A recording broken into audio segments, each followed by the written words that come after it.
தமிழகத்தில் எதிர்க்கட்சிகளின் குரல் நசுக்கப்படுவதாக பாஜக மாநில முன்னாள் தலைவர் தமிழிசை சவுந்தரராஜன் குற்றம் சாட்டியுள்ளார். கோவை விமான நிலையத்தில் செய்தியாளர்களை சந்தித்த அவர் திமுக போராட்டத்திற்கு அனுமதி கொடுத்தது எப்படி என கேள்வி எழுப்பினார். மேலும் தாங்கள் போராட்டம் நடத்த 5 நாட்கள் முன்பே அனுமதி பெற வேண்டும் என காவல்துறை சொல்வதாகவும், ஆனால் ஆளும் கட்சியினர் நேற்று அனுமதி பெற்று இன்று போராட்டம் நடத்துகிறார்கள் எப்படி என தமிழிசை கேள்வி எழுப்பினார்.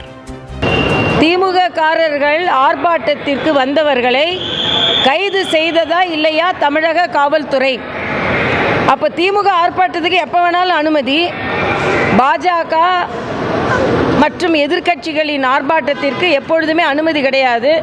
அது மட்டும் இல்லை, பெண் தலைவர்கள் தங்களது கோரிக்கையை பெண்களுக்கு பாதுகாப்பு வேண்டும் என்று தமிழக தெருக்களில் இறங்கி போராடுவதற்கு அனுமதி கிடையாது. ஒரு சர்வாதிகார ஆட்சி. திமுக நினைச்சா போராடலாம். தமிழக அரசு பதில் சொல்லி ஆக வேண்டும்.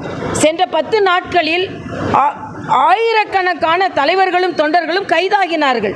அனுமதி மறுக்கப்பட்டது. ஆக தமிழக தெருக்களில் எதிர்க்கட்சிக்கு அனுமதி மறுப்பு, ஆனால் ஆளும் கட்சிக்கு அனுமதியா என்ற ஒரு கேள்வியை நீங்கள் எந்த நிலையில் அவர்களுக்கு என்னைக்கு அவங்க அனுமதி கொடுத்தாங்க? நாங்கள் ஆர்ப்பாட்டம் கொடுத்த கூட 5 நாளைக்கு முன்னால் நீங்கள் அனுமதி பெறணும்னு சொல்கிறீங்க. நேற்று அனுமதி பெற்று இன்று எப்படி ஆர்ப்பாட்டம் நடத்துகிறார்கள்? ஆக அப்பட்டமாக எதிர்க்கட்சிகளின் குரல் வலை நசுக்கப்படுகிறது. தமிழகத்தில் ஜனநாயகம் இல்லவே இல்லை என்ற குற்றச்சாட்டை நான் இங்கே வைக்கிறேன்.